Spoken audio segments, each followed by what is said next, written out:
Méditation, l'attitude du croyant devant Dieu. Romains 12, 1. Je vous exhorte donc, frères, par la compassion de Dieu, à offrir beaucoup comme un sacrifice vivant, saint, agréable à Dieu, ce qui sera de votre part un culte spirituel.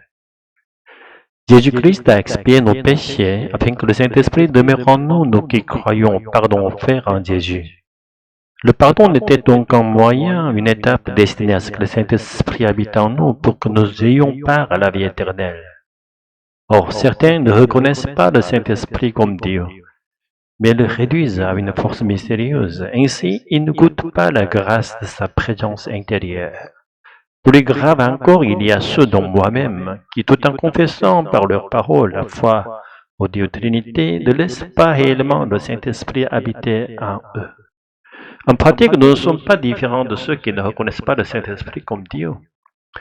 Mais si nous regardons autour de nous, trouvons-nous une seule personne qui soit pleinement en temple du Saint-Esprit? C'est pourquoi la théologie réformée a compris que la sanctification n'est pas achevée dans cette vie. Elle ne s'accomplit qu'après la mort du moi dans le passage à la vie éternelle. C'est un idéal inatteignable ici, mais qui reste une quête permanente.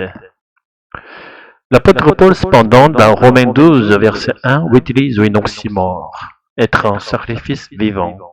Offrir sa vie à Dieu comme un sacrifice, c'est devenir mort à soi-même, mais vivant pour Dieu. C'est l'appel à devenir dès maintenant dans cette vie un temple où réside le Saint-Esprit, comme l'expression sacrifice vivant est paradoxale. De même, il est impossible par nos propres forces de devenir un temple. C'est uniquement parce que le Saint-Esprit, malgré le péché qui demeure en nous, nous couvre du sang de Jésus-Christ et nous regarde comme juste qu'il peut habiter en nous. C'est une œuvre de grâce à laquelle nous ne contribuons pas aucun mérite. Nous recevons passivement ce don. Ce qui nous reste à faire, c'est de veiller à ne pas attrister l'Esprit afin qu'il demeure en nous pour toujours. Mais là encore, sans la grâce de Dieu, cela est impossible. Que nous ne soyons pas insensés pour rejeter cette grâce en refusant de reconnaître le Saint-Esprit. Et pour ceux qui confessent son nom, je prie que Dieu leur accorde la grâce de se souvenir du Saint-Esprit sans cesse, même durant leur sommeil. Notre tâche la plus haute est donc de se souvenir du Saint-Esprit, de penser au Saint-Esprit, et que ce souvenir devienne comme notre respiration, automatique, vitale, naturelle. À tous les frères et sœurs qui marchent sur ce chemin étroit et difficile, humainement impossible, j'invoque l'abondance de la grâce de Dieu au nom de Jésus-Christ. Alléluia. Amen.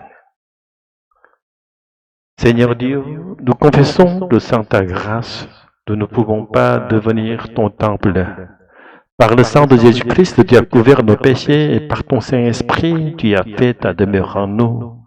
Accorde-nous de ne jamais oublier ta présence, de nous souvenir du Saint-Esprit à chaque instant et de marcher sur le chemin étroit avec foi et persévérance. Remplis ton Église de ta grâce abondante et fais de nous des témoins vivants de ton amour. Au nom de Jésus-Christ, nous prions. Alléluia. Amen.